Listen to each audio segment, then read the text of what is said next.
Snowfall at Harrowdene. Chapter 1. The House in Order. Snow fell upon Harrowdene with a patience that suggested intention. It did not arrive in hurried gusts or dramatic swirls, but descended steadily, almost thoughtfully, as though the house itself had sanctioned its arrival. Each flake softened the stone balustrades, settled upon the clipped yews, and traced the familiar lines of the estate in white. Harrowdene did not resist winter.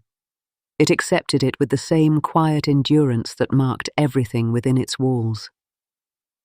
Miss Eliza Markham observed the snowfall from the narrow window of the housekeeper's room, her breath briefly fogging the glass before she turned back to her work. A ledger lay open upon the table beside her, its columns neat and precise, its ribbon marker resting between pages already memorized. The fire burned low, but even. Eliza preferred it so.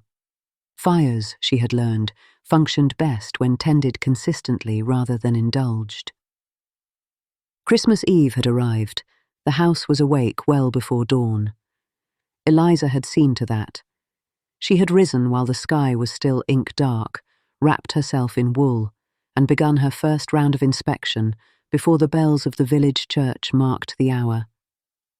Fires had been laid, the servants roused, deliveries checked, and the kitchens set into purposeful motion.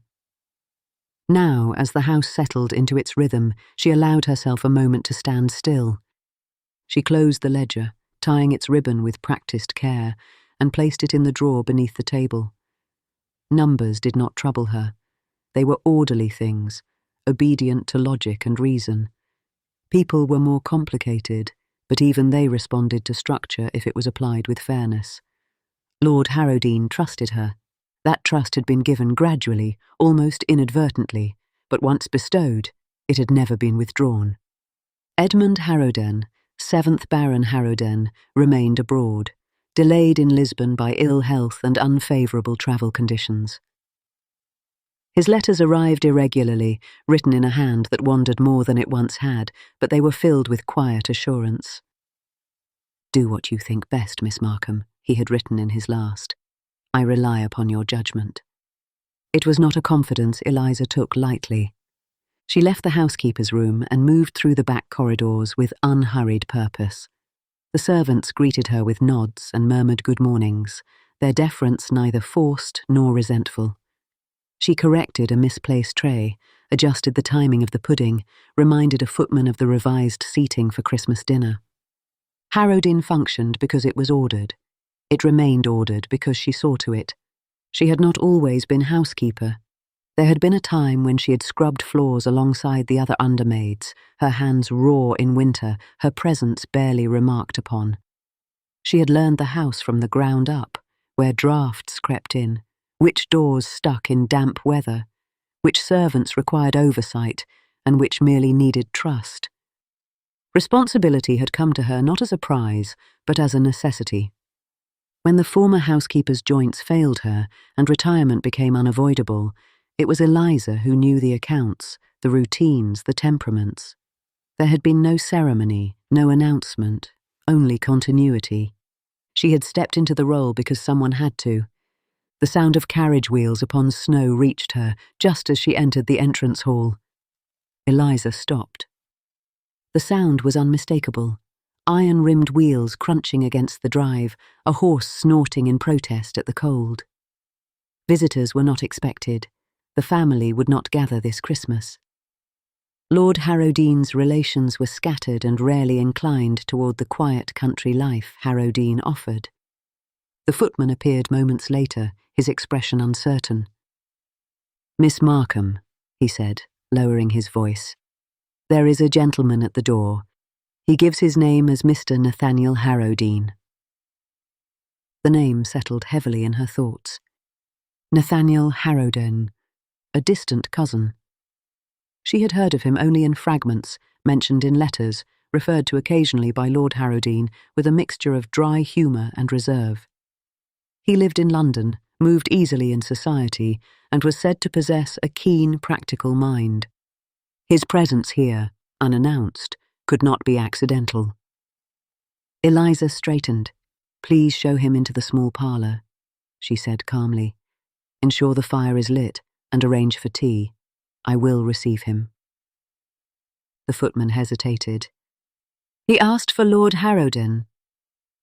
As he would, Eliza replied evenly. You may inform him that his lordship remains abroad, and that I manage the household in his absence. She did not hurry. Panic had never served her well. Instead, she adjusted her cuffs, smoothed her hair, and took a steady breath before proceeding toward the parlour. Nathaniel Harrowdene rose when she entered. He was taller than she had expected, his figure lean rather than imposing, his posture marked by quiet confidence. His coat bore the marks of travel, snow melting along its seams, but his expression was alert and discerning. He looked at her directly, not dismissively, nor with undue familiarity. You are the housekeeper, he said. I am, Eliza replied. Miss Markham, you are welcome to Harrowdene, sir. Nathaniel Harrowdene, he said. Please, Nathaniel. She inclined her head. You have arrived unexpectedly, Mr. Harrowdene. May I ask the purpose of your visit? A faint smile touched his mouth. Direct. I appreciate that. As do I, she replied. I have come on my cousin's behalf, he said, or rather, in anticipation of his request. There are matters concerning the estate that require attention. Then I hope you will find Harrowdene prepared, Eliza said. He glanced around the room, the well-tended fire, the restrained Christmas greenery, the quiet order. I already do. Outside, the snow continued to fall. Chapter 2. The Measure of Authority. Nathaniel Harrowdene did not linger in bed. On the morning following his arrival, he rose early, breakfasted plainly, and requested access to the estate books before the sun had fully risen.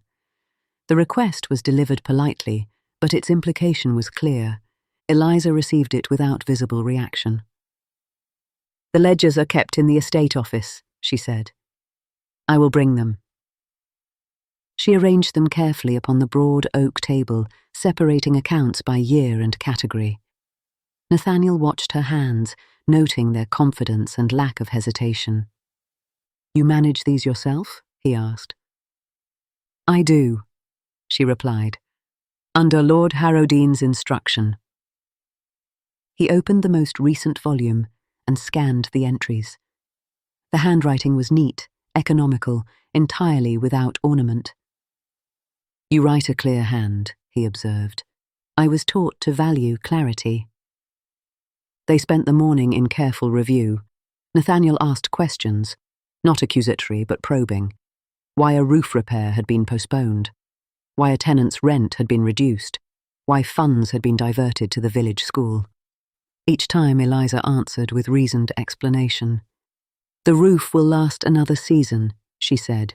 Replacing it now would waste sound timber.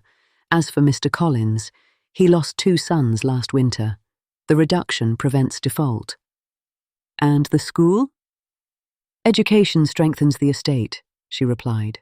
Ignorance weakens it. Nathaniel leaned back, studying her. You exercise considerable discretion. Someone must, she said. The estate does not pause for absence. No, he agreed quietly. It does not. That afternoon, they walked the grounds together.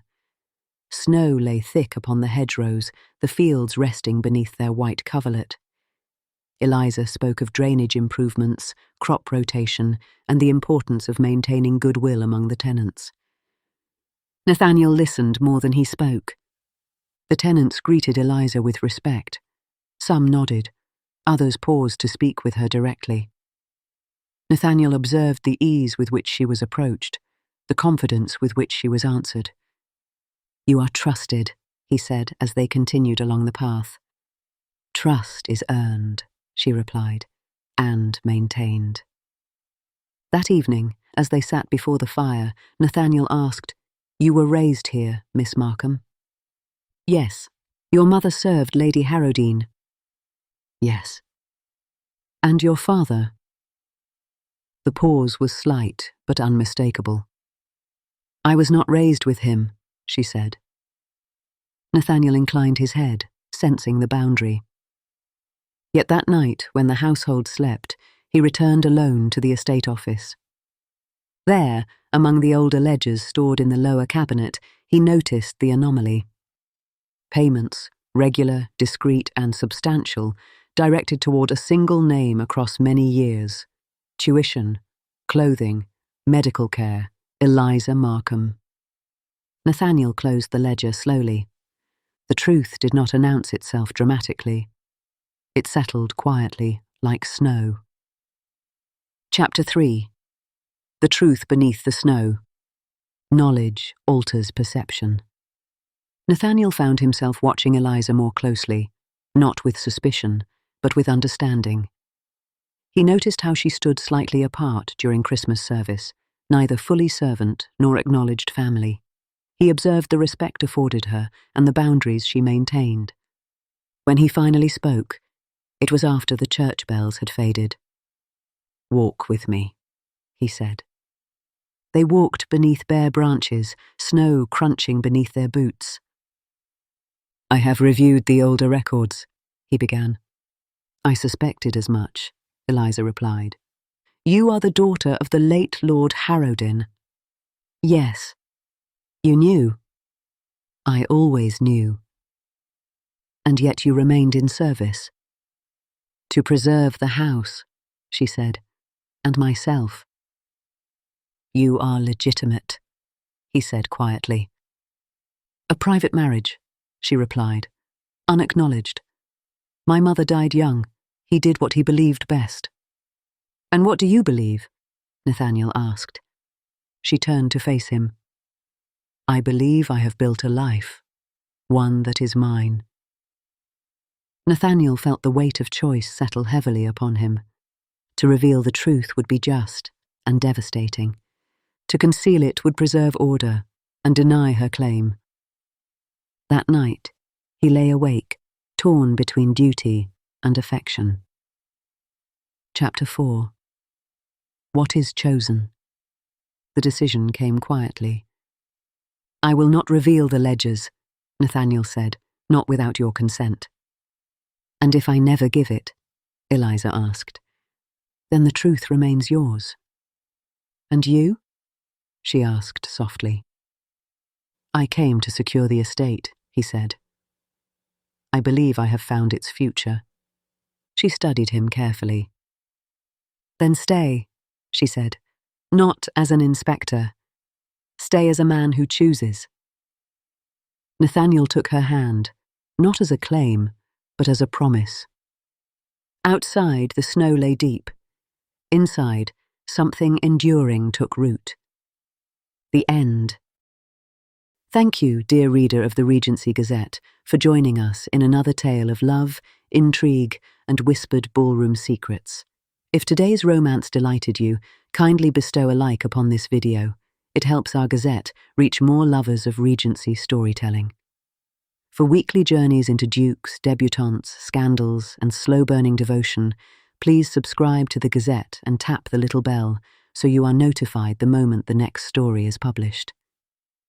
Until our next edition, may your days be filled with grace and your nights with the promise of romance.